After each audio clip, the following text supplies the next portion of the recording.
morning and welcome. Hope you're having a good time with your family and friends and liking these sessions. In today's video on Azure, I'm here to explore the options available in case you're looking to migrate your on-prem VMware workloads to Azure. Before I proceed, if you're getting value from these sessions, do subscribe to the channel and share this content. With the recent changes and acquisition on the VMware side, we're getting a lot of calls from our customers looking to explore cloud as a destination. Having said that, every customer scenario is unique.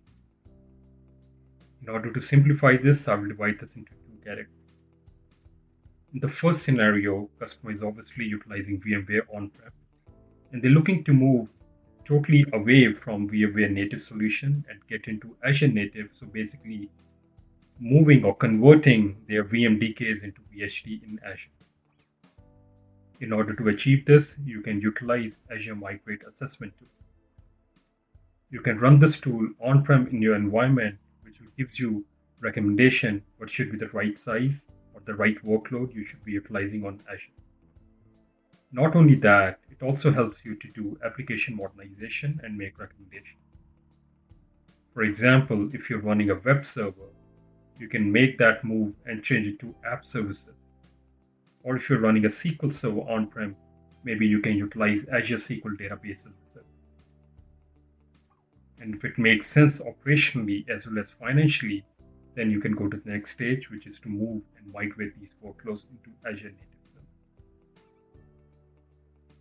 In the second scenario, customer has invested a lot in the VMware technology, and they're looking into options how they can use the same skill set of their technical bench and continue to use VMware in Azure. The good thing is that you can go and deploy ESXi hypervisor via Azure VMware solution and migrate your on-prem data center and still continue to use the same tool set that you are typically associated with VMware environment. Whether it's vCenter, vSphere, vSAN, or HCX. In the other solution, which you can also implement for VMware, is capacity expansion through hybrid deployment. In a lot of enterprise customers, they have to add capacity based on seasonal requirement. Rather than going and procuring and locking down into long-term hardware, you can go and deploy these resources onto Azure VMware solution. And once that utilization is over, you can go and spin them down and completely get rid of that. Via this method, you're not locking down your infrastructure into long-term contract. And you can provide connectivity between your on-prem site and the Azure site through an express route or through a site-to-site VPN connectivity. But regardless of any of the option that I've described you're going to choose, make sure that you're also utilizing billing and cost optimization option. For example, if you already have Windows as well as SQL Server license that you procured with software assurance, you can make use of Azure Hybrid benefit and save on the licensing cost.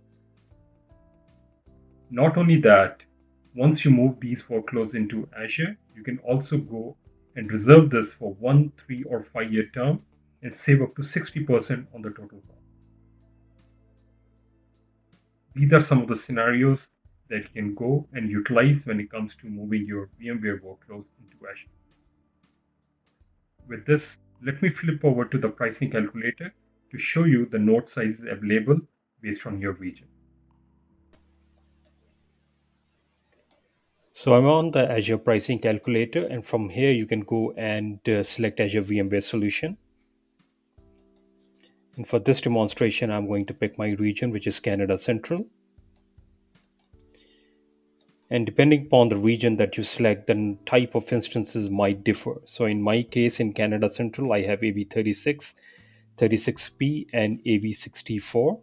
Now, since I've already done the assessment against my on-prem VMware environment, and the recommendation is AV36, so I'm going to pick.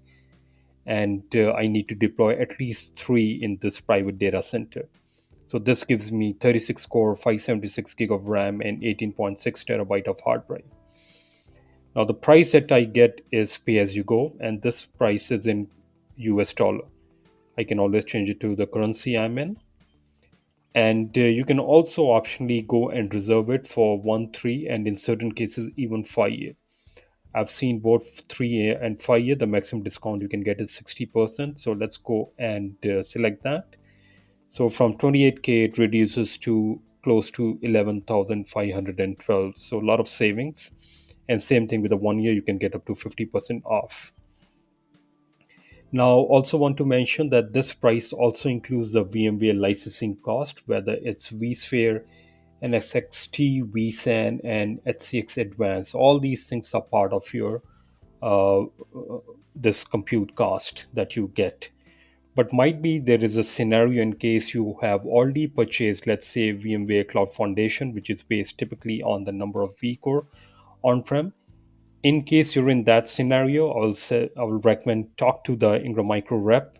You might be able to get some credit against this deployment and make utilize or migrate those licensing from on-prem into this and save money on that too. Then the other thing, as also I mentioned before, in case you have Windows Server as well as SQL Server licensing and you have software assurance on them, you can also bring it over and make use of hybrid benefit, because as you know, those licensing are all separate and on top of the cost that you see. Plus, you can also integrate some other services which are part of Azure, whether it's Azure Monitoring, Security Center, Defender for Cloud, Azure Backup Services. All those things can be integrated with your Azure VMware solution. And you continue to use the same skill set and same management features that you are typically associate with any VMware deployment. So with this, we saw what are some of the options available for you in case you're looking to migrate your VMware workloads into Azure. In case you have any question or query, you can always reach out to Ingram Micro Cloud team. Thank you and have a good day.